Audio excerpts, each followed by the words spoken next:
Yes, it is I, Mr. Funny Man, 100. I'm not gone. I'm not dead. I'm alive. I'm still here. Um, I know it's been a long time. To anybody who's still on my who still looks at my vids every now and then, I thank y'all. The subscribers. I know I do this all the time. I'm just so busy. I can't make consistent vids like I used to. But I gotta make a video about this. I usually make videos about games and PS3, but this right here is a video about the NBA and my thoughts on the NBA this year. My thoughts on LeBron, which if y'all know my other last videos, you know I don't like this guy. You know, um, I don't think he's the way people say. He's on such a pedestal and the greatest in the planet, like you always hear, and the king. I like to call them Lebum names, but this is just my thought about everything this year that's been going on in the NBA. It's just sad. It's sickening what I'm hearing, what I'm watching, about the refs this year. I think they did a horrible job this year in officiating games. So many, questionable calls in the regular season, in the playoffs, giving LeBron the MVP, which in my case, I think a lot of people can agree with me. Is he really the most valuable player on the Miami Heat? I mean, they struggle without Bosh, so that makes Bosh very valuable. When D Wade is not playing well, they lose. That makes D Wade very valuable. Valuable. I just don't see how LeBron James is the MVP of the NBA when he's not even the MVP of his team. Come on, let's be serious here. There's two things LeBron can't do. All right. Yeah, he makes shots and he shoots threes here and there. Like when he was hot, and he had that 40 something point game to I think it was the tie of the series when he in Boston. That was a fluke. He's not like that. Jordan is like that on a regular basis. He's consistent doing that. Kobe Bryant does that. We have all seen it, whether you want to admit it or not, whether you want to be a Kobe hater or not. We all seen it. Even Durant, early in his career, has done that. He goes off shooting, and it's not just a fluke because he wins games. He's clutch at the end. Durant has proven himself. We've seen Reggie Miller do it. We seen players who are known for being great shooters do it on a regular basis. LeBron's not like that. He's not that type of player. People want to say he has a complete game. He doesn't even have a legit jump shot. Yes, he can make jump shots. Doesn't mean he's a shooter. You can make a shot. You can shoot the ball here and there. Does not mean you are a legit shooter. So how are people saying he has a complete game when he's not even, he didn't master that yet. His jump shot. He doesn't have shake and bake, turn around, J fadeaway off 1 foot leaning out of bounds. He doesn't do that all the time. I've seen Kobe do it. And I see LeBron fans hate Kobe and say Kobe's whack and LeBron's but how? I don't understand. And another point is he's not clutch. We all know LeBron's not clutch. He doesn't have the clutch gene like they say in ESPN. I'm always watching ESPN First Take and Skip and Stephen A. Smith going at it. Skip has so many points. He makes a lot of points. I'm with Skip a lot. And I was watching it today while working out how he was like 3 for something. You see, people mistake LeBron James stats. All right, field goals. You got to really break down what a field goal is. Field goals counts as dunks, finger rolls, hook shot. It could be a 3-pointer, half court shot. It could be right under the rim, tip in. It could be a mid-range shot. It's a field goal. So when people see LeBron and they be like, well, oh, he's having a good shooting night. He was like, he shot 10 for 18 or 10 for 21.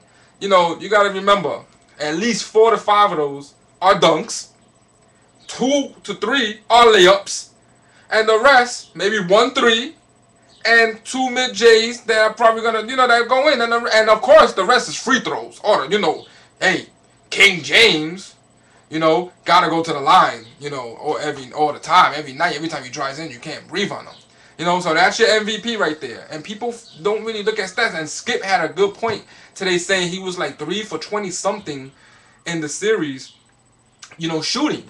outside of the paint. See, people don't see that. People don't think about that. There's a lot of people are like blind to this guy. He's not, let me tell you people, he's not the king. All right? It's 9 years, no ring. He had to jump ship to another team to go looking for a ring. To me, right there, that just brings his legacy down. Just brings it down. I don't care what you people say. If Jordan had left and gone to another team, let's say he went with Boston and played with Larry Bird, or he went with the Lakers and played with Magic, or he went with the Pistons and played with Isaiah, it wouldn't be the same Jordan. Now, would it? No, it wouldn't be. All right? Now, you wouldn't say, yeah, he got those 6 rings, but come on, let's be serious. What would everybody be saying? Well, he did get it with Larry Bird, or he did get it with Magic, or he did get it with Isaiah and, you know, all those people. That's what you would be hearing. But no, he's still not his team, you know, and yeah, he had great players, great, you know, a lot of support around him, and Scottie Pippen, or Rodman, or Kukoc, and Kerr shooting the 3, you know, and or Ron Harper doing his thing. But it was still his team. It was all centered around him. He was the main focal point. All right, he was the actual real MVP, and his numbers proved it. All right, he wasn't the 3rd leading scorer in the NBA and got MVP. All right, if not giving it to my man Kobe, who basically plays, you know, injured and in his 16th season and 33 years of age, and still was basically the leading scorer throughout the whole season. You know, got the team on his back. At least Kevin Durant deserves MVP. But at the NBA, you know, that's what they do to LeBron. They cradle him, and they breastfeed him, and they give him his little pacifier, and here you go, and we got you. We're gonna take care of you, and they, you know, that's what they do. They take care, and here's the MVP. Here you go. There you go. Take it. Even though you're not even the most valuable player on the Heat, even though you were the 3rd leading scorer in the NBA, we're gonna give you the MVP. Yeah. Let me tell you something. You people are brainwashed if you think LeBron James is the greatest player on the planet, like Charles Barkley says every night. Greatest player on the planet, greatest player on the planet, greatest player. Reggie Miller, every night, greatest player on the planet, greatest player on the planet. And, you know, Jeff Van Gundy, every greatest player on the planet, greatest player. It's like they you know, they're trying to brainwash you. Greatest player on the planet, greatest player, you know, just put it in you. The other day, I was talking to someone, and he's a Spurs fan. What does he say? LeBron James, greatest player on the planet. It's like when you're driving or you're in a store and you keep hearing a song, you know, and you keep, everywhere you go, you hear that song. Everywhere you hear that song. And then when you're walking, you're repeating that song without even knowing it. You know, and you're just repeating it. You hear, you know, you got the song stuck in your head. You just can't get it out. And you're just saying it and you're saying, you start to feel the song like, yo, I'm this, I'm that. And whatever the song's talking about is gangsta. Oh, I'm a gangster. You start feeling it. And that's exactly what the NBA is doing to you. Brainwashing you to believe that, I don't know why, that he's the next big thing. And he's not. He's not. All right? What this guy is, yes, he's strong, and yes, he's 6'9", whatever, and he's explosive to the basket. That's fine, and that's cool. Leave it at that. That's his game. Yes, when he dunks, the rim is right here. Fine, you can say that. Don't go tell me he has an all-around game, better than Jordan, greatest player in the world, on the planet. Shit, he could do it all. He can't, because his biggest enemy is the shot clock. And when it's below 10 seconds, I want to see something. You know, he's always looking to pass. You know, I asked somebody who's a Heat fan, 2 seconds left. You got Kobe on your team and you got LeBron on your team. Who gets the ball?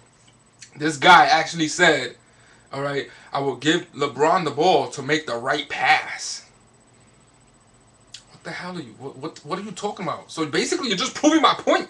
Because you're saying he could do everything. So I say, all right, who would you give the ball to? You got 2 seconds left. You're the coach. So that's the play. I'm going to give it to you, LeBron, to give it to who? To Kobe. Right? Thank you. No one says, okay, I'm going to give you the ball to make a pass. You're the star on your team. You're the king. You know, you're the best player on the planet. You create something and you get that game-winning shot. All right? No matter how you have to do it. And there's something he can't do. He can't do. Come on, the game that went to overtime against Celtics, Rondo was guarding him. Rondo. And he does a fadeaway and it misses. That's not even his game. If you're so big and powerful and explosive, why not just go right through him, dunk it, and then you get the game? No, he couldn't even do that. He gets nervous. He doesn't know what to do. You know, that gotta be in your blood. You know, there gotta be you. You think Kobe don't know what he's gonna do? He knows. I'm getting this ball and I'm gonna shoot it. Jordan knows. I'm getting this ball and I'm gonna shoot it. Ray Allen does it. Reggie Miller. Everybody. I'm getting this ball and I'm gonna shoot it and I'm gonna win the game. Kevin Durant did it. D Wade done it. You know. He don't know what to do. And he passed it to Haslam and Haslam misses. And then now you got people saying, "Oh, but Haslam missed. That's not LeBron's fault." You know. Or then you got the other people half saying, you know, who are thinking a little bit smarter is, why are you gonna get the ball to Haslam? How many game winners has he had? He's not the star of the team. You know, at least give it to Wade, or Wade should have that ball in this situation. You know, I don't know what's happening to Wade lately. I'm sorry, but this is what happened to the "this is my house" Wade. It's like he's just handing it to LeBron, and it's like, you know, here's the ball, or you know, he's giving him, you know, his balls, both of his balls, and it's like he just letting it go. Like, I don't know, saying LeBron's the best player. And, come on, Wade. I don't know how much they paying you, but that's not the Wade I know. There's something wrong there. I'm sorry. Something's wrong. So I wanted to get that out the way. You know, that's my thing. Leave your comments. I don't care. I know I'm gonna have a bunch of disagrees and all this stuff, but come on, let's be serious. He's not MVP. You know. Hey, 9 years, still no ring. Say what you want. Everybody talking about, oh, Kobe this, Kobe. Hey, Kobe got his 5 rings. All right. Let me break this down to you. Yeah, I'm a big Laker fan. I'm a big Kobe fan. Kobe got his 5 rings. He didn't get it this year. Hey, I give it to OKC. They a problem. They a problem. They a good team. All right, a real team that was put. You know, that wasn't just, oh, you come here, trade here, trade here. No, they were together. All right, they were together and they worked hard together from the beginning. All right, I give it to OKC. You know, and that's gonna be a problem for for LeBron to come. People trying to get rings. Kobe got his 5 rings, and as a Laker fan, there's 2. I could die happy knowing 2 things. 1, he got one without Shaq. Hallelujah. 2, he paid back on the Boston Celtics. Oh man, I wanted that payback, because when we lost to them, that hurt my heart, for real. That hurt my heart. I was bleeding yellow and purple. So we got that pay. We beat Boston because that's that rival. That's that biggest rivalry in any kind of sports history. And we beat the Celtics in the finals. And Kobe got a ring without Shaq. 2 rings without Shaq. All right? That's, because that's everybody was beating that in my head. Beating that, oh, he can't do it without Shaq. He can't do it without Shaq. He can't do it without Shaq. And he did it. Not for nothing. He could retire. He could chill if he wants to. Because it's done. He's good. His legacy is done. He's broke records. He's everything. 5 rings, MVP, all that. 5 All-Star MVPs. But of course, his nature is to keep going. He wants to keep going. He wants to get another one, and another one, another one, another one. But he's also getting older. He's also surrounded by a bum called Gasol, which I don't know what happened to him. A year or 2 ago, he was just better. I don't know why he's playing the way he is now. Andrew Bynum had a good season, then mentally started messing up towards the end. I don't know what's wrong with him. The only real consistent person who had heart, who had everything to go, who really wanted to win, who was focused, who was there, was Meta World Peace, Ron Artest. That's it. He was the only one that you could feel he really wanted to win. Andrew Bynum, like, he was playing good, and you could tell like he got an attitude now, and I like that. He's showing like emotion, but it looked more like he was cocky, and he just wasn't in there mentally, not being in the huddle. You can't be like that. You can't be there. Kobe don't need that. You don't need the stretch. You need a team. Gasol, I don't know what was wrong with Gasol. He wants to be a jump shooter now. Everything's jump shots. I don't know. So, hey, the Lakers, it's all good. It's all right. We got Sessions. That's a good start, A little piece of that Laker heart went away in Fisher, which, I'm sad to see him leave. If he gets a ring with OKC, you know what? Hey, he deserves it. My man's more clutch than LeBron. So I guess he's a better player, right? So anyway, and my other thing is the officials. This year, I don't know, one of the worst. One of the worst. They so inconsistent about their calls. That first round, not even a Knicks fan, but that first round, I feel bad for you Knicks fans. First round of the playoffs with LeBron, it's like you couldn't do nothing.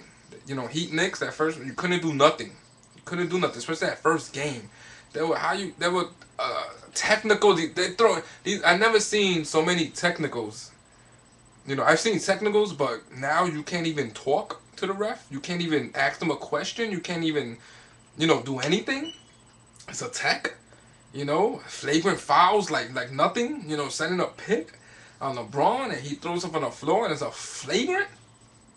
Come on, refs. Come on, you people are making it too obvious. I feel bad for you Knicks fans. Thank God I'm not a Knicks fan. If I was a Knicks fan, I don't know. I would have went crazy. I would have something. But yeah, that's just inexcusable. And the call under the rim with the half circle that's under the rim, I mean, that has to be one of the most inconsistent calls ever. Because you never sometimes I even forget what that's about. Your foot could be in the line, could be out the line, could be, I'm told, it's like, what is it? I seen on both occasions where the guy's in the middle, offensive foul, the guy's out the circle, offensive foul, the guy's in there, and it's a blocking foul. The guy was out that circle and it's still a blocking foul. So what is it? Be consistent. It's like, what is it? I never see. And then when it's LeBron and he jumps into someone and knocks him down, it's a blocking foul. But when he's down there and they jump in, whether he's in the circle or not, it's an offensive. What is it? Come on. You refs gotta like stick to it and that's it. It's just, come on. It's basically it's cheating. It's cheating for this dude. And and I don't see him winning it. He's not gonna win it this year.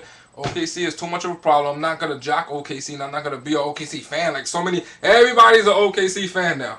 And the funny thing is, a lot of people don't even know they came from Seattle, Supersonics. Not even people know Kevin Durant played on the Sonics.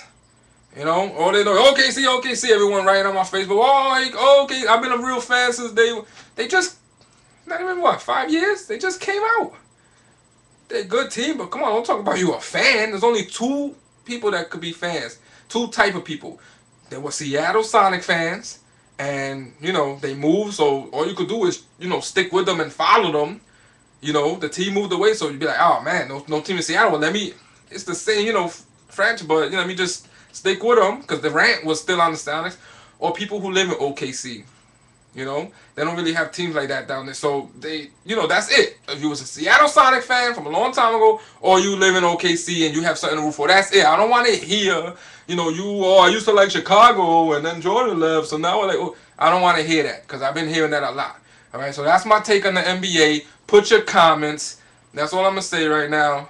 Let's go Lakers. I'm a Laker fan no matter what. All right, since before Kobe. My real peeps know that. So holla, Mr. Funny Man 100. Ain't nothing funny about what I said, and I always keep it 100. Matter of fact, in this one, I kept it 200. I'm out. Peace. Holla.